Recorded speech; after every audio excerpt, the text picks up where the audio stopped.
Hello and a very warm welcome. You're watching an India Today special with the BJP winning a massive victory in the national capital, a victory that eluded it for 27 years.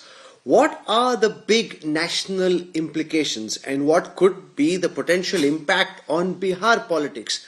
To talk about this, we're joined live and exclusive from Patna by the chief of the Jan Suraj Party, one of India's top political strategists, Prashant Kishore. Prashant ji, welcome. It's great to have you with us and thank you for taking out time.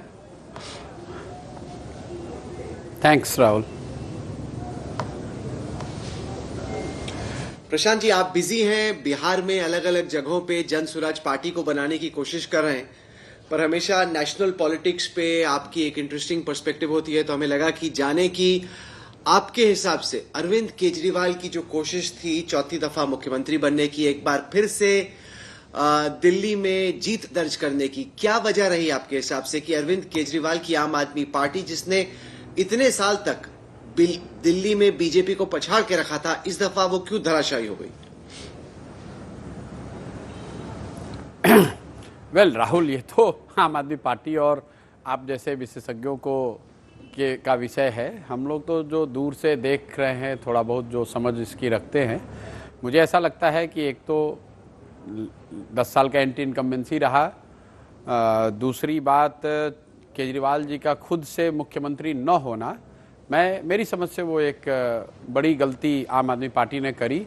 जब liquor scam को लेकर बात चली, उस समय जब केजरीवाल जी को arrest किया गया, तो मुझे लगता है कि उस समय केजरीवाल जी को इस्तीफ़ा दे देना चाहिए था, और अगर उन्होंने उस समय इस्तीफ़ा नहीं दिया तो फिर जेल से बाहर निकलने के बाद इस्तीफ़ा देकर किसी दूसरे को मुख्यमंत्री बनाना शायद स्ट्रैटेजिकली ठीक नहीं था।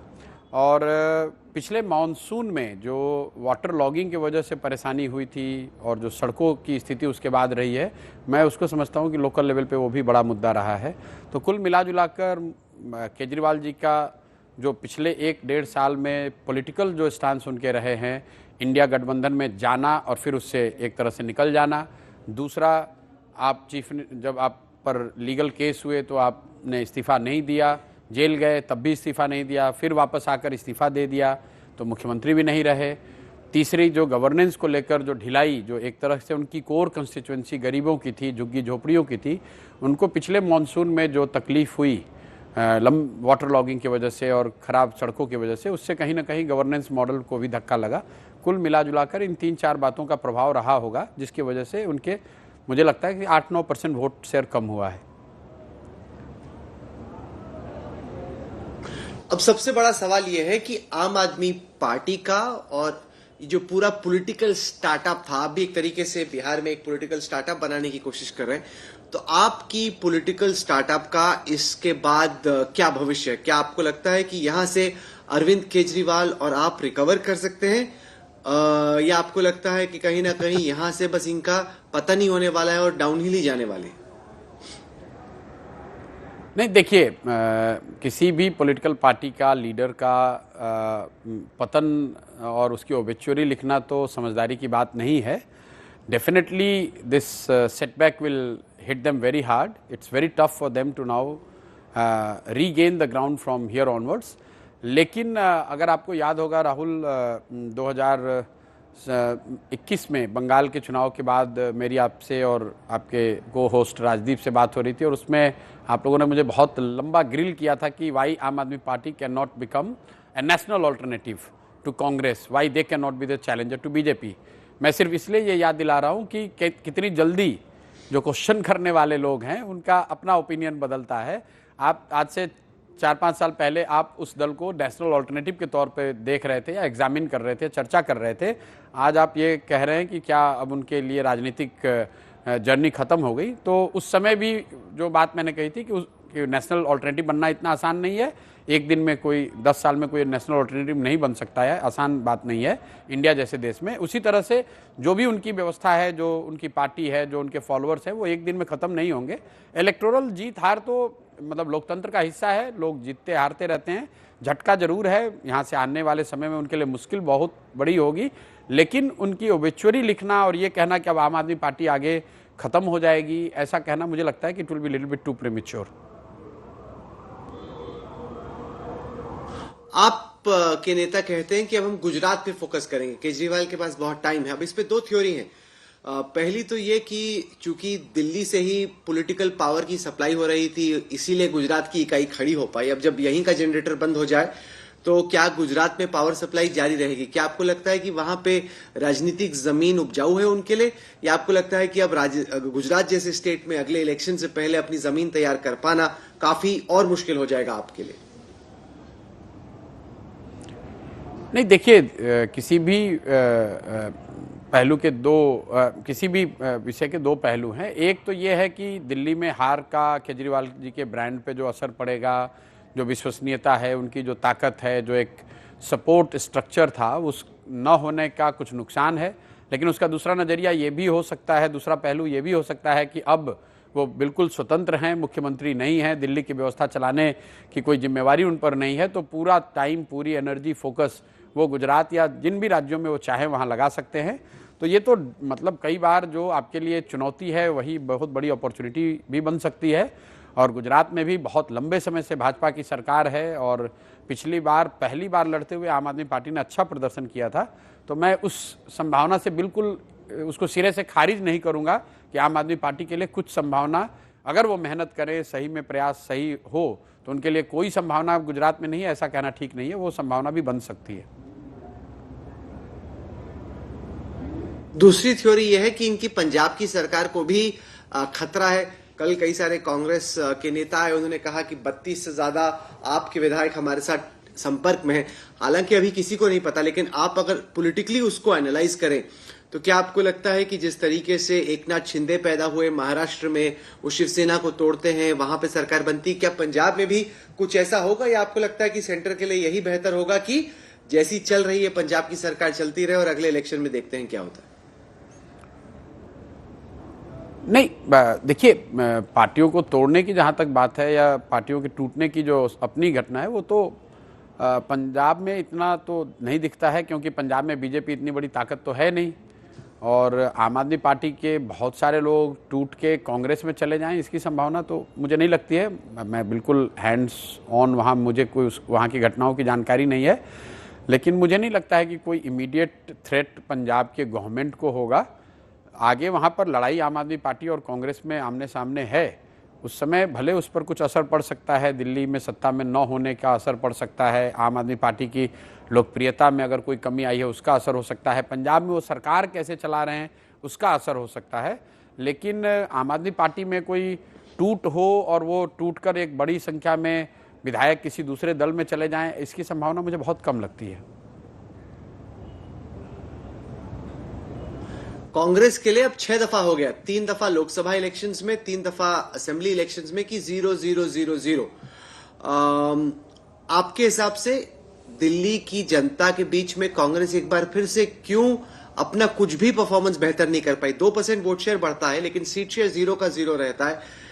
आपके हिसाब से ग्रैंड ओल्ड पार्टी की इस दुर्दशा ऐसी स्टेट में जहां पे 15 साल शीला दीक्षित की सरकार थी, इतनी खराब क्यों है आज की तारीख?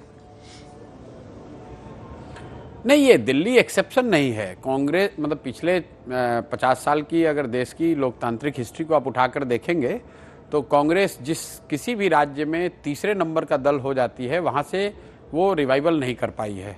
वो चाहे उत्तर प्रदेश हो, बिहार हो, बंगाल हो, तमिलनाडु हो, ऐसे बहुतेरे राज्य हैं, दिल्ली भी उसमें एक राज्य है। एक बार कांग्रेस तीसरे नंबर पर चली जाए तो फिर वो बिल्कुल वहाँ से रिवाइव करना उनके लिए करीब करीब असंभव हो जाता है। और अभी तक तो पिछले 50 साल के राजनीतिक इतिहास में हम लोगों ने यही देखा है कि कांग्रेस या तो सत्तारूढ़ दल हो या चैलेंजर हो, तभी उसके रिवाइवल की संभावना बनती है। तीसरे नंबर पर जाने के बाद या चौथे नंबर पर जाने के बाद कांग्रेस ने अभी तक किसी राज्य में रिवाइवल किया नहीं है। तो दिल्ली भी उसी कड़ी का एक हिस्सा है। 5-6% वोट जो कांग्रेस को उन राज्यों में मिलता है जहां कांग्रेस तीसरे चौथे नंबर पर है, करीब करीब उतना ही वोट उन्हें दिल्ली में मिला है। और इसमें कोई नई बात नहीं है, मतलब बिहार में भी यही बात है, उत्तर प्रदेश में भी यही बात है, तमिलनाडु, बंगाल में भी ऐसी ही हालत है। तो आपने ब्रांड केजरीवाल का जिक्र किया, इस हार का ब्रांड राहुल गांधी पे क्या असर पड़ेगा? न केवल दिल्ली की हार का, क्योंकि अब जब 99 सीटें आई थी जून 2024 में तो लगा कि ब्रांड राहुल गांधी रिवाइव हो रहे हैं, ब्रांड कांग्रेस रिवाइव हो रहे हैं, उसके बाद हरियाणा में हार होती है, महाराष्ट्र में धुनाई होती है और अब दिल्ली में भी हार होती है। क्या आपको लगता है कि जनरल इलेक्शन में जो वर्डिक्ट आया उसको राहुल गांधी की टीम ने, राहुल गांधी ने खुद और उनके इर्द गिर्द लोगों ने मिसरीड किया, एक के बाद एक गलतियां करते चले गए वहां से? राहुल, जनरल इलेक्शन के रिजल्ट के बाद आप लोगों से फिर मेरी बात हुई थी, उसमें मैंने अपनी एक गलती भी स्वीकार की थी, लेकिन उस समय भी ये बात पूछी थी आप लोगों ने कि राहुल गांधी के ब्रांड का, now the revival of Rahul Gandhi brand. तो मतलब मीडिया तो वो 2020 मैच की तरह आप लोग किसी को जब एक रिजल्ट आया आपने रिवाइव कर दिया, एक रिजल्ट खराब हुआ फिर उसको आपने डाउन कर दिया। जो मैंने बात उस समय कही थी उसी को रिपीट कर देता हूं कि लोकसभा के नतीजों के बाद जो राहुल गांधी की पोजीशनिंग है कांग्रेस के सर्वमान्य लीडर के तौर पे, ऐसे लीडर के तौर पे जो कांग्रेस ही ऐसा समझते हैं जो कांग्रेस की रिवाइवल का ध्वजवाहक हो सकता है, उसको लीड कर सकता है, वो बात सेटल्ड है। अब उसको कोई चुनौती नहीं है, उसको लेकर कोई चर्चा नहीं है। कोई कांग्रेस का वर्कर लीडर ये नहीं कहेगा कि क्या राहुल गांधी कांग्रेस को रिवाइव कर सकते हैं कि उन्हें कोई दूसरा लीडर खोजना चाहिए। तो उस चीज़ पर कोई फर्क नहीं पड़ा। लेकिन उस समय भी ये बात कही गई थी कि लोगों के नज़रिए में राहुल गांधी देश के नेता हो जाएं, सबसे लोकप्रिय नेता हो जाएं, वो अभी जर्नी बाकी है।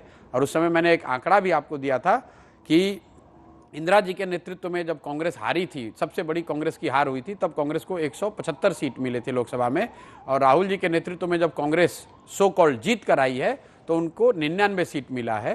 तो ये फर्क दिखाता है, इंदिरा जी देश की लीडर थी, राहुल जी अभी कांग्रेस के लीडर हैं, कांग्रेस के सर्वमान्य लीडर हैं। तो उस स्थिति में कोई फर्क नहीं आएगा। कांग्रेसी आज भी यही मानेंगे कि राहुल गांधी ही वो लीडर हैं जो कि कांग्रेस को रिवाइव कर सकते हैं, भाजपा मोदी जी को चुनौती दे सकते हैं। लेकिन जहां तक देश की जनता का सवाल है, मुझे लगता है कि Rahul Gandhi has a long way to go before he is accepted as a leader, की a leader who can challenge BJP and Modi.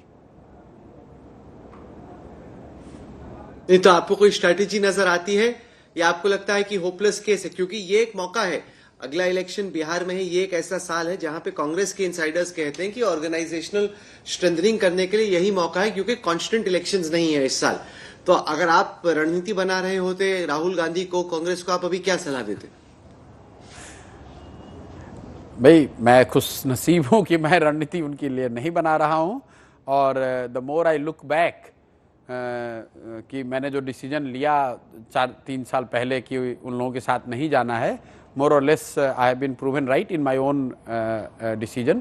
तो अभी मतलब ये ठीक आकलन है आपका कि ये जो साल है 2025 का जो साल है, इसमें 25 और 26 ये 2 ऐसे साल हैं जब कांग्रेस अगर चाहे तो वो बड़े स्ट्रेटेजिक फैसले ले सकती हैं, ग्राउंड पे आमूलचूल परिवर्तन लाने का प्रयास कर सकते हैं। क्योंकि इस साल दिल्ली भी उनके लिए कोई महत्वपूर्ण चुनाव नहीं था, बिहार में भी कांग्रेस कोई बड़ी प्लेयर नहीं है, और अगले साल भी असम को अगर छोड़ दें तो कोई ऐसा स्टेट इलेक्शन नहीं है जिसमें कांग्रेस की बड़ी भूमिका हो। तो एक नज़रिया ये जरूर लोगों का है कि अगर कांग्रेस इलेक्टोरल पॉलिटिक्स के प्रेशर से अलग हटकर आमूलचूल कुछ परिवर्तन लाना चाहती है तो 2025-26 उनके लिए अच्छा मौका हो सकता है। ये हर 5 साल का जो टेनियर होता है उसमें ये दूसरा और तीसरा साल होता है, जबकि कांग्रेस के पास ये अवसर होता है। लेकिन उस पर वो कुछ करेंगे कि नहीं करेंगे ये तो उनके नेतृत्व का निर्णय है। वो लोग क्या करते हैं ये उनको हमारे आपके सलाह की जरूरत तो है नहीं, उनको खुद ही पता है, वो लोग ज़्यादा बेहतर समझते हैं राजनीति को। सर, अगला बड़ा इलेक्शन बिहार में है। बिहार में अलग अलग खिलाड़ी हैं, उनमें एक खिलाड़ी प्रशांत किशोर भी है। आपसे जब पिछली दफा बात हुई थी आपने कहा था आप देख लेना ये जो बाइपोल्स होने वाले हैं बहुत ही सरप्राइजिंग रहने वाले हैं, लोग बहुत चक्के रह जाएंगे नतीजे देख के। नतीजे हमने देखे, 10% वोट आपका आया, तो आप एक तरीके से वोट कटर तो बन गए, लेकिन आप किसी भी कैंडिडेट को जिता नहीं पाए। तो पहले तो आप अपना जो ग्राफ देखते हैं उसको एक्सप्लेन करें, जो आपका खुद का पब्लिक एक अनुमान था। हमारी बातचीत में आपने कहा कि देखिए बहुत सरप्राइजिंग रहने वाला है। कोई ऐसा भी आपने परफॉर्म किया, थोड़ा बहुत वोट आपने खींचा, लेकिन कोई बहुत बड़ी चेंज तो आप नहीं कर पाए। देखिए, पहली बात तो बाई इलेक्शन को लेकर मेरी आपकी कोई बात नहीं हुई है। मैंने आपको इलेक्शन के लिए 2025 के लिए कहा था कि आपको चौंकाने वाले नतीजे बिहार से दिखेंगे, और उस बात पर मैं कायम हूं। दूसरे प्लेटफॉर्म्स पे मैंने लोग उपचुनाव के लिए जरूर बात कही थी, और ये आपका कहना ठीक है कि उन 4 उपचुनावों में जनसुराज को एज ए पार्टी 10% ही वोट आया। हम लोग को जिस तरह की सफलता लोगों की समझ थी या हम लोग की समझ थी उतनी नहीं मिली, उसमें कहीं कोई दो मत नहीं है। लेकिन having said so, now you understand what has happened. Lok Sabha चुनाव के बाद बिहार में 4 विधानसभा के उपचुनाव हुए हैं और 1 एमएलसी का चुनाव हुआ है। उन 5 में 4 जगह एनडीए हारा है, इनकम्बेंट हारा है। तो बिहार में बदलाव की बिल्कुल जो बात हम लोग कह रहे हैं कि 2/3 से ज़्यादा लोग इस बात के लिए बिल्कुल तैयार हैं कि बिहार में बदलाव होना चाहिए, चाहे वो आरजेडी का वोटर हो या वो एनडीए का वोटर हो, भाजपा नीतीश का वोटर हो, वो बदलाव तो चाहता ही है। जो 4 सीट जहां पर उपचुनाव हुए वो चारों इनकम्बेंट एमएलए थे जो एमपी बन गए, इस वजह से वहां उपचुनाव हुआ। और उन 4 में 3 जगह इनकम्बेंट एमएलए या उनका दल चुनाव हार गया। एमएलसी भी जो इनकम्बेंट जदयू के एमएलसी थे, जो एमपी बनने की वजह से जहां उपचुनाव हुआ, वो भी चुनाव हार गए। तो बदलाव तो निश्चित है, इस बात को आप लिख लीजिए। और बीजेपी का जो आप ये बता रहे हैं कि हरियाणा जीत गए, महाराष्ट्र जीत गए, तो बीजेपी बिहार में इतनी बड़ी प्लेयर है नहीं। पहली बात तो ये समझ लीजिए, बीजेपी बिहार में दूसरे तीसरे नंबर का दल है, उनको 19.6% वोट आया है।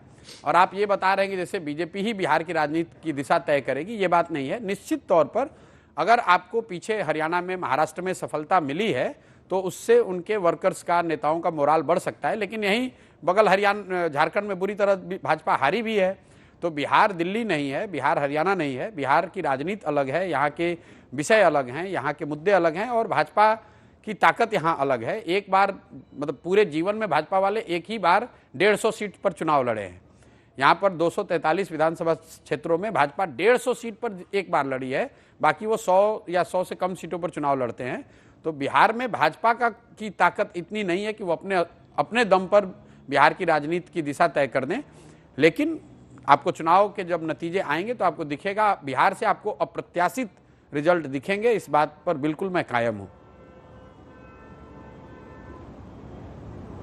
नहीं, क्योंकि पहले आप बोल रहे थे कि आप 243 सीटों पे लड़ेंगे, अभी भी आप उस पे कायम हैं और कि जन स्वराज की सरकार बन जाएगी। आपने तो यहां तक कहा कि नहीं, सीएम मैं नहीं हूंगा, सीएम मैं किसी और को बनाऊंगा, बिल्कुल मैं दिखाना चाहता हूं कि क्या कर सकता हूं। तो आपको लग रहा है कि अभी भी वो संभव है कि जो केजरीवाल ने दिल्ली में किया वही आप बिहार में कर पाएंगे? अब आपको लग रहा है कि काफी मुश्किल है? आप कह रहे अभी भी, मतलब हम लोग के प्रयास में बिहार में जो हम लोग प्रयास कर रहे हैं उसमें क्या फर्क आया है दिल्ली के रिजल्ट से या हरियाणा के रिजल्ट से? ऐसा तो है नहीं कि हरियाणा और ऐसा कुछ लोग हरियाणा में काम कर रहे थे जो आकर बिहार में हमारी मदद करने वाले थे। ऐसा तो है नहीं कि आम आदमी पार्टी या जनसुराज दिल्ली में चुनाव लड़ रही थी कि जनसुराज हार गई कि अब हमारा बिहार पे कोई असर पड़ेगा। हम लोग का पूरा जो फोकस है वो बिहार पर है। और बिल्कुल बिहार में जब अक्टूबर नवंबर में चुनाव होंगे तो आपको दिखेंगे।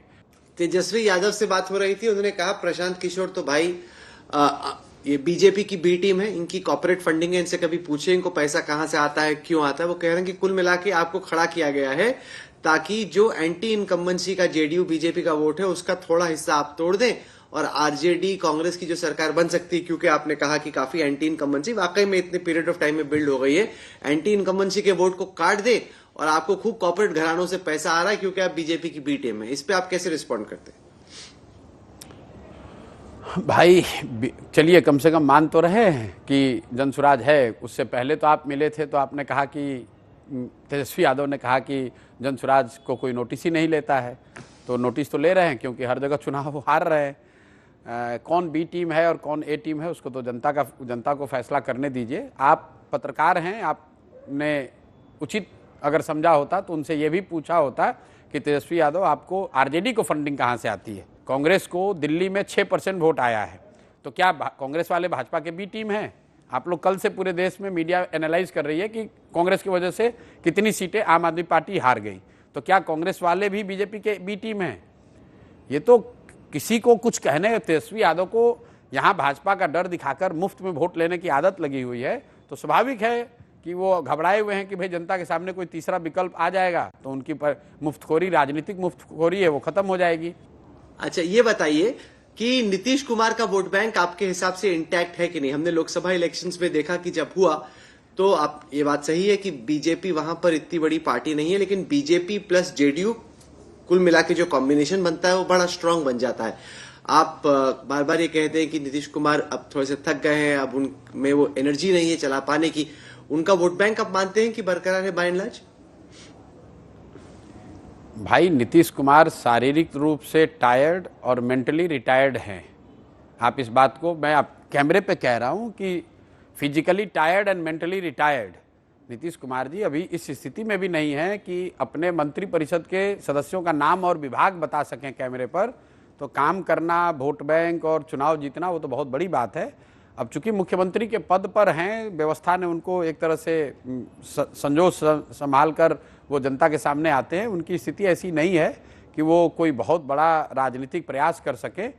जो गठबंधन है एनडीए का, ये बिल्कुल आप समझ लीजिए कि वो भाजपा के दम पर ही है। जितना भी है, नीतीश कुमार सिर्फ मुखौटा मात्र के रह गए हैं। हाँ, जब सीटों का बंटवारा होगा तो जदयू वाले भले 100 सीट लड़े, लेकिन एनडीए अगर 1% आप मान लीजिए, अगर एनडीए कभी बिहार में जीत कर आती है 2025 में, तो अगला मुख्यमंत्री नीतीश कुमार नहीं होंगे, भाजपा वाले अपना मुख्यमंत्री बनाएंगे। किसी भी हालत में नवंबर 2025 में बिहार में नीतीश कुमार मुख्यमंत्री नहीं होंगे, ये बात तो आप लिख कर ले लीजिए। और जैसे मैंने आपको कभी बंगाल के बारे में कहा था कि भाजपा को 100 सीट नहीं आएगा, वैसे इस बात को भी लिख कर ले लीजिए कि नवंबर 2025 के बाद नीतीश कुमार बिहार में मुख्यमंत्री नहीं रहेंगे। मुख्यमंत्री चाहे कोई बने, नीतीश कुमार नहीं बनेंगे। क्योंकि यही सवाल मैंने बीजेपी के अध्यक्ष जेपी नड्डा से पूछा। उन्होंने बड़ी जोर से कहा और जिद पे कहा कि नहीं, नीतीश कुमार की ही लीडरशिप में लड़ा जाएगा और नीतीश कुमार ही हमारे सीएम के चेहरा होंगे। बिल्कुल, अगर मैं तो आपको कैमरे पे कह रहा हूं कि अब चुनाव बिहार का सामने ही है, तो भाजपा वालों में दम अगर है तो इस बात को अमित शाह जी या प्रधानमंत्री जी के मुंह से कहना चाहिए कि नीतीश कुमार ही मुख्यमंत्री होंगे। ये कह के चुनाव लड़ें तो हम लोग जैसे लोगों के लिए, जनसुराज के लिए इससे अच्छी कोई बात ही नहीं हो सकती है। मैं तो नड्डा जी को बल्कि धन्यवाद देना चाहूँगा, ये बात आकर वो बिहार में भी कहें कि नीतीश कुमार जी के चेहरे पर चुनाव लड़ा जाएगा और चुनाव के बाद नीतीश कुमार ही मुख्यमंत्री रहेंगे। ये बात नड्डा जी से आप कहलवाइए, इंटरव्यू में भी कहलवाइए, और नड्डा जी के साथ साथ अमित शाह जी से भी कहलवा दीजिए, ताकि बिहार में हम लोग की लड़ाई थोड़ी आसान हो जाए।